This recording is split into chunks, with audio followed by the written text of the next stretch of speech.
Bien, algo que es muy importante y demás es tener presente que, eh, como dije antes, el TDAH, déficit de atención, impulsividad y hiperactividad, se va a presentar en distintos contextos, en distintas situaciones, en distintos escenarios. Pero como bien estaba mencionado antes, no quiere decir que se presente de igual manera en todas las personas y que se presente de igual manera en todas las situaciones. Voy a poner un ejemplo para que se entienda perfecto. Si tomamos a un niño con TDAH y lo vemos en el contexto de la escuela, es muy probable que no termine de escribir, es muy probable que no termine por ahí de realizar las actividades, es muy probable que pierda los objetos, es muy probable que no escuche a la docente. Tomemos ese niño, llevémoslo a un cumpleaños, donde en el cumpleaños estén organizando, no sé, un partido de fútbol que a él le gusta. Es muy probable que de comienzo a fin el niño pueda enfocarse en aquello que le gusta, o al menos en mayor medida. ¿Qué significa esto? La motivación, los intereses, los gustos, que son uno de los dispositivos básicos de aprendizaje, juegan un papel importante. Nótese cómo en un contexto donde algo no le gustaba, la atención no la lograba sostener y en el otro lograba sostenerla por más tiempo. Bien, pero ojo, no se caiga en el error de decir, ah, no, es porque no le interesa, entonces por eso es TDAH. No, sino que si el adulto es inteligente y juega con sus intereses, con sus gustos, para utilizarlo en el ámbito educativo, va a generar unos resultados completamente distintos. ¿Me explico? Vuelvo a repetir, no es la solución al problema, sino que es más bien una estrategia que le puede servir al adulto, no solamente en lo que es en la escuela, puede servir al profesional para hacer una actividad, a un tallerista, en casa también, cuando hay que realizar los ejercicios y demás, por ejemplo, las tareas, que le puede servir al adulto para lograr que el niño sostenga en cierto punto y hasta cierta medida lo que es la atención. Bien.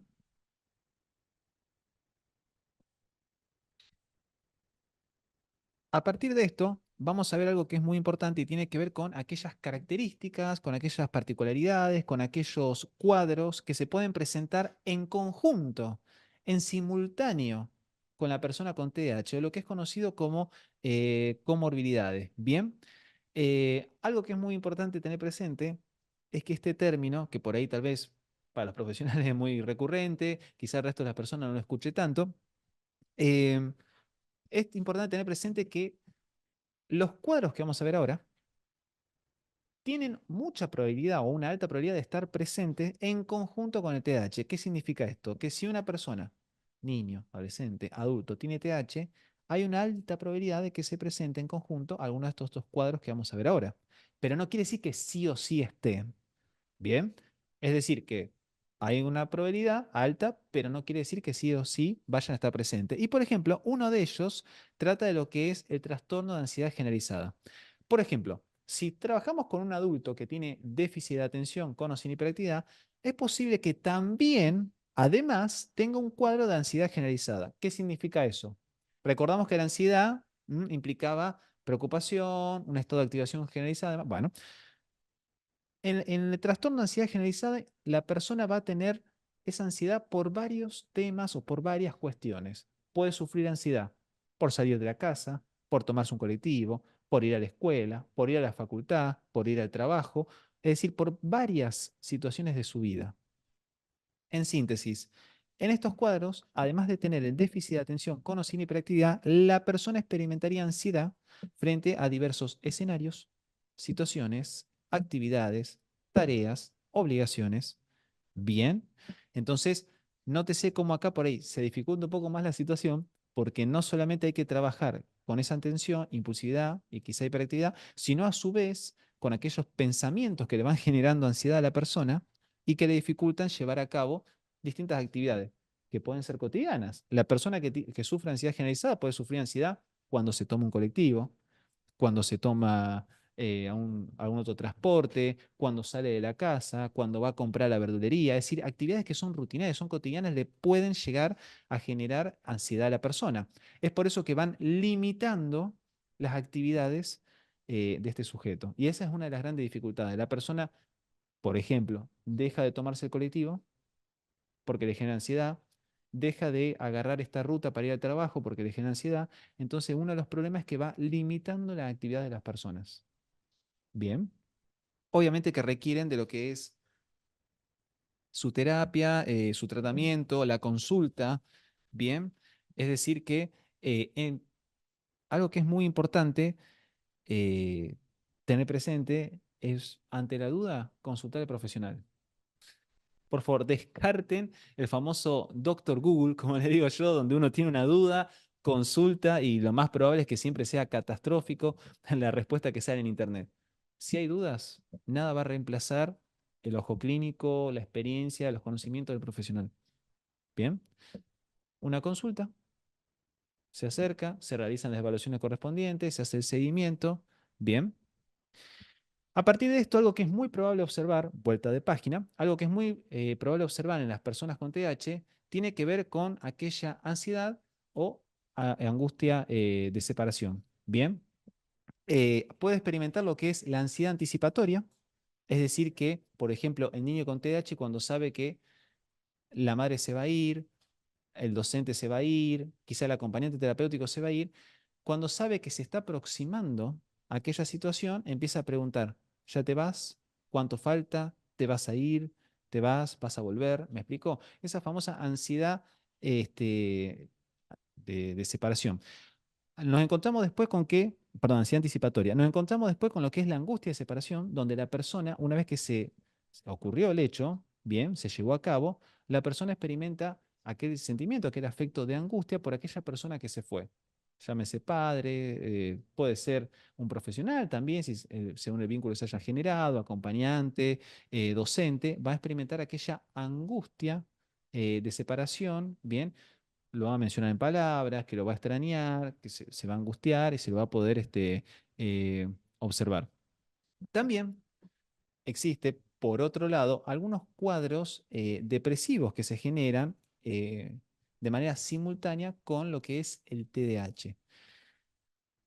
Cuando hablamos de estados depresivos, es importante, bueno, es un capítulo aparte, bien, pero es importante tener presente que existen distintos cuadros depresivos que, que tienen varios indicadores y que a veces existe el mito de una persona depresiva va a estar solamente encerrada en su casa llorando. Bueno, no es así, en realidad, o no necesariamente es así. Bien, una persona depresiva puede estar saliendo a la calle sonriendo, pero en realidad no deja de ser más que una careta, entre comillas, que está encubriendo su situación. Con esto no quiero decir que no existan cuadros depresivos donde la persona se aísle, porque realmente ocurre, donde empieza de a poco a dejar sus actividades diarias, a dejar el trabajo, a dejar las amistades y termina inclinándose hacia lo que es la casa y concretamente la cama. Es decir, hay cuadros depresivos donde la persona literalmente termina postrada en una cama sin la energía, sin la intención de realizar tal o cual actividad o de continuar con las actividades de su vida. Por eso son cuadros bastante complejos, no es fácil de tratar. A veces existen esos libros de autoayuda que mencionan algo que, bueno, parece absurdo, pero lo tengo que mencionar. Eh, ¿Estás depresivo? ¿Querés quedarte en tu casa? Salí. Buah. A ver, la realidad es esta. Si fuera tan fácil, no sería un problema. Bien.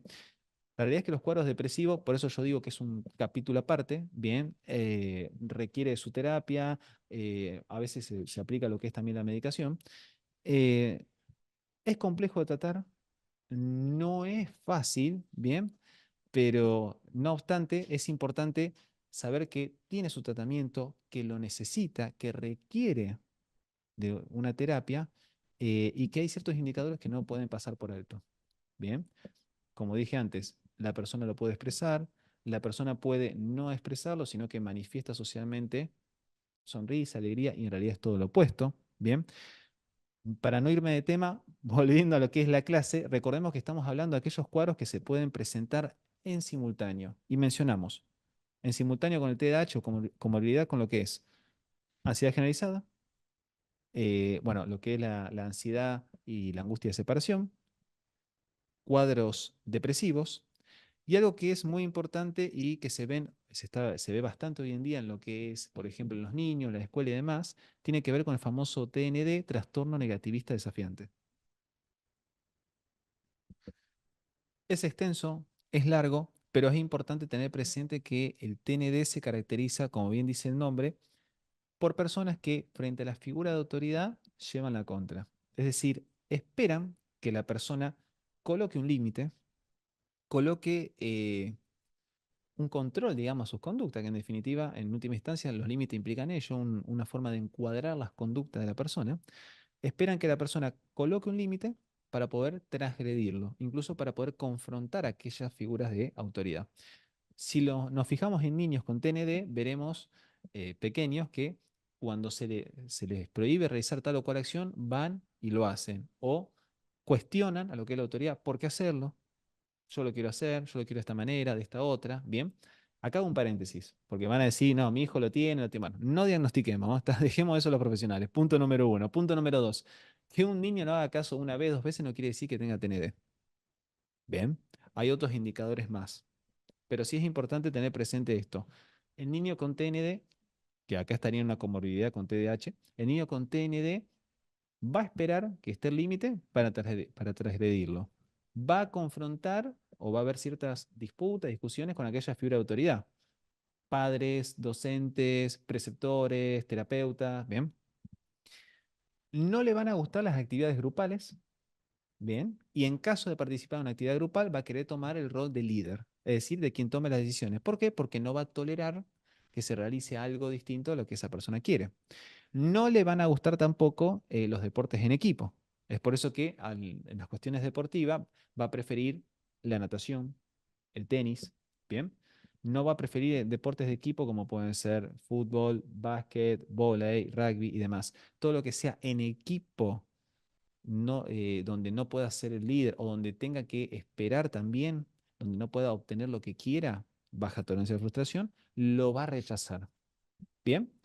Eh, También obviamente estos cuadros se pueden presentar de manera individual. Los cuadros depresivos por un lado, trastorno negativista desafiante por el otro. Es decir, se va a presentar incluso de manera apartada, de manera individual. No quiere decir que estos niños que tengan TND sí o sí tienen TDAH. ¿Bien? Repito, pueden tener TDAH, pueden tener TND, como pueden tener los dos. Es por eso que estamos hablando de lo que son eh, cuadros que se pueden presentar en simultáneo. Y por otro lado, ya para ir finalizando lo que es este tema, otro cuadro de comorbilidad muy importante acá tiene que ver con aquel trastorno de personalidad antisocial. En cierto punto tiene algunas características similares con el TND, pero en realidad viene por otro lado distinto. Bien, si bien hay cierto desafío a lo que es la autoridad en el trastorno antisocial, eh, se presentan otras conductas, un poco tal vez más complejas en cuanto a lo que es el hurto, la mentira, el engaño, romper objetos ajenos y demás. Es decir, hay otras conductas que si no se lo atiende, bien, si no se le da la atención ya de lo que es pequeño, aumentan en gravedad a medida que la persona crece. Bien, que después obviamente a nivel social pueden ser más complejos. Ya no estaríamos hablando de un niño dentro de una escuela, sino que estaríamos hablando de una persona a nivel social en la vía pública, en instituciones y demás. Algo que es muy importante también tener presente es el tema por ahí de los fármacos. Como dije antes, la medicación, que a veces suele aplicarse lo que son los ansiolíticos, por ejemplo, las benzodiazepinas, la medicación es parte de un tratamiento. Eso quiere decir que un profesional médico es quien lo debe aplicar. Hay un control, es importante que vuelva al médico para hacerlo. Es un tratamiento, eso quiere decir que la persona con TDAH tiene que tomarlo según las indicaciones médicas, no como quiera. Repito, la medicación se toma por indicación médica, no como la persona quiera. Si el médico considera que ya no es necesario, no se aplica. Y muchas veces lo que se suele hacer es que el médico, en conjunto con un psicoterapeuta, con un psicólogo, eh, accede a dar una medicación siempre y cuando la persona vaya a terapia. ¿Por qué? Por esto que estoy explicando. Es parte de un tratamiento. De nada serviría la medicación si no está la terapia. Como así también a la terapia le sirve mucho, en algunos casos, y según la consideración profesional del médico, eh, el uso de lo que son los fármacos. Bien, algo que es muy importante también para que ustedes sepan y lo tengan presente, se va a considerar, y esto es lo que va a determinar mucho el tipo de terapia y demás, la hiperactividad, si está presente o no, impulsividad, si hay o no, y lógicamente lo que va a haber, la inatención. Bien, a partir de cada uno de ellos, se va a desarrollar por ahí el tratamiento más adecuado. Lo que se suele usar bastante, que es, lo, que es el palo para el cual yo me inclino dentro de la psicología, lo cognitivo-conductual. Bien, en donde se trabaja las condiciones, pensamientos, en donde se trabaja la conducta, el comportamiento, en donde se dejan tareas de intercesión, es decir, que, por ejemplo, al niño se le ofrece la posibilidad de, durante la semana, entre sesión y sesión, realizar distintas actividades, distintos ejercicios, en donde se ofrecen estrategias, herramientas, recursos para el paciente, puede ser niño, adolescente o adulto. En caso de ser niño, también se puede trabajar con los padres. Bien, y algo que es muy importante tener presente es, más allá de, de aquellas hipótesis biológicas de la causa que hemos visto, si nos inclinamos a los factores psicosociales que estuvimos mencionando, en tanto a los castigos físicos, a la situación socioeconómica y demás, veremos que es una cuestión que se desarrolla. Repito, descartando lo que es la hipótesis más biológica, si vamos más al aspecto psicosocial, veremos que es una cuestión que se desarrolla. Como tal, se trabaja. Bien, se trabaja, se aborda lógicamente que requiere de sus terapias, lógicamente que requiere de su tratamiento personalizado. Es por eso que, como mencionaba desde el comienzo de la masterclass, si bien los cuadros de TDAH tienen estas características, es importante evaluar a la persona puntual, individual. ¿Qué se ve en esta persona? ¿Qué indicador o qué signo está más acentuado que en otro? ¿En qué contexto se presenta y en cuál no? A partir de ello se define el tratamiento como tal. Es decir, no se trata de un manual. Es decir, tiene TDAH, bueno, paso uno, paso... Hay estrategias, hay recomendaciones, pero hay que evaluar la situación puntual del niño, del adolescente, del adulto, ver cuál es la problemática concreta de este. Bien. A partir de esto, es importante tener presente que se ignoran por ahí algunas cuestiones de inteligencia, por ahí, en lo que son los distintos ámbitos, como pueden ser los ámbitos académicos, en donde por ahí tal vez solo se considera o se tiene presente eh, aquellos tipos de inteligencia más comunes, como la lógico formal, como la lingüística, bien. Ahora la vamos a desarrollar brevemente, pero que existen otras capacidades cognitivas también que le permiten al sujeto desplegar sus talentos, sus habilidades en otros escenarios. Si vamos de lo que es la teoría, nos encontramos con mi buen amigo Howard Gardner, quien propuso inteligencias múltiples, donde mencionó 8 tipos de inteligencia distintos. Bien, por cuestiones de tiempo y por cuestiones de que quizás nos extendemos a lo que es la temática de la masterclass, existen, además de esos 8 tipos de inteligencia, dos más que se descubrieron posterior a Howard Gardner.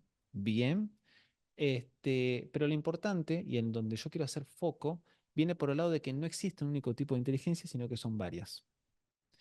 Todos contamos con dichos tipos de inteligencia, concretamente 10 hasta la fecha, pero tenemos más desarrolladas algunas que otras. ¿Qué quiere decir esto? El niño, por ejemplo, con TDAH, quizás presente dificultad en sostener la atención, quizás presente dificultad en tal o cual actividad escolar, pero quizás puede presentar otro tipo de inteligencia, bien, en algunos otros aspectos, que eso también es importante considerarlo a la hora de diseñar el trabajo. Recordemos, no se trata solamente de enfocarnos por ahí en las dificultades, sino también en las capacidades de la persona. Acá les presento muy brevemente, bien, una imagen que me parece bastante completa, mencionando los 8 tipos de inteligencia que expuso Howard Gardner, pero que como dije antes, existen dos más que se descubrieron posterior a él. Bien, hablamos de lo que es la espacial, donde la persona por ahí tiene esa capacidad de abstracción, donde mentalmente puede este, ubicar un escenario, puede mover en su mente, digamos, los muebles, por decirlo de una forma, el arquitecto lo maneja muy bien, y puede diseñar mentalmente una imagen. Tenemos lo que es lo corporal, bien, o kinésico también, aquella famosa inteligencia relacionada, por ejemplo, con lo que es la actividad física, los distintos deportes, naturalista, esos talentos que están más relacionados con las capacidades naturales, reconocimiento, identificación, manipulación de distintas plantas y demás. Musical, bien, viene más por el lado de lo que es el artístico. Es por eso que podemos encontrarnos con personas que manejan mejor lo que es el sonido, la detección, la construcción, la elaboración de música. Lingüística formal, perdón, lingüística o verbal, que es aquella donde la persona tiene facilidad para la comprensión lectora, para la expresión, para la oratoria. Es por eso que en todos los niños, solamente con TDAH, podemos ver que a veces le va bien en lengua y mal en matemática, o mal en matemática y bien en lengua. Es porque tiene más desarrollada una u otro tipo de inteligencia, nada más. Después tenemos, bueno, la lógica formal o matemática, que se vincula a los números, aquella persona que tiene facilidad tanto para identificarlos, como para las operaciones matemáticas, como para recordarlos, como para realizar operaciones mentales. Bien. La intrapersonal e interpersonal, que está muy relacionado también con lo que es la inteligencia emocional. Intrapersonal, bien, interno, que le permite a la persona conocerse, identificarse, conocer qué es lo que le está pasando, en qué momento, cómo se expresa. Interpersonal, bien, entre personas, que le permite al sujeto poder saber qué respuesta se genera en el otro mediante los dichos, las acciones y demás. Es decir, cuando yo hablo, cuando digo, cuando hago, qué respuesta estoy generando en la otra persona. Bien, más por el lado emocional. Y las últimas dos inteligencias, para completar las 10 en esta inteligencia múltiple, son inteligencia moral e inteligencia espiritual. La inteligencia moral es aquella que le permite a la persona cuestionarse los principios éticos, morales, bien, de la sociedad donde se encuentra para poder llegar a la pregunta final de ¿es correcto lo que estoy haciendo? ¿Está bien? Es más relacionado a un pensamiento un poco filosófico. Y la inteligencia espiritual, muy desarrollada por religiosos, por ejemplo, no necesariamente implica religión, sino que implica preguntas sobre el ser, bien, más ontológicos, donde la persona se pregunta quién es, de dónde viene, hacia dónde va, y que muchos por ahí buscan por el lado de la religión, otros por el lado de las creencias, otros por el lado de las filosofías, pero que en definitiva todos aspiran a lo mismo, ¿me explico? A preguntarse por aquellas cuestiones. ¿Por qué mencioné un poco esto de lo que es las inteligencias múltiples? Como dije antes, una persona con TDAH quizás no tenga desarrollado uno de estos tipos de inteligencia, pero quizás, por ejemplo, sí tenga desarrollado otro tipo que puede ser lo corporal, lo kinésico. Quizás lo lingüístico, lo verbal no sea su fuerte, pero quizás lo kinésico, lo corporal sí, y sea bueno practicando deportes. Bien, esta recomendación no es solamente para los niños con TDAH, sino para los niños en general. No se trata de encuadrar a un niño para que sea de tal o cual manera, bien, sino de lograr que esos contenidos que uno le quiere transmitir y enseñar, el niño los pueda construir, bien, si uno toma un pensamiento más constructivista, construir para que él después lo pueda utilizar. Por eso es importante trabajar con los gustos, con las habilidades, con los intereses. Evitar lo que es la oligotimia, bien, evitar que el niño, si tiene esta capacidad, y puede llegar hasta acá, evitar que quede a mitad de camino. ¿Qué significa esto? Que la estimulación le permita, la estimulación correcta, adecuada, los ejercicios que necesita, los contenidos, le permita al niño que tiene esta capacidad pueda desarrollarla hasta acá y no quedar a mitad de camino. Bien, si bien en estas situaciones también se puede desarrollar el aspecto cognitivo, lo ideal es que la persona pueda explotar su potencial sin tener que corregir ese pequeño déficit o desfasaje. Repito, estaríamos hablando de que el niño está acá, podría llegar hasta acá, pero terminaría quedando en la mitad.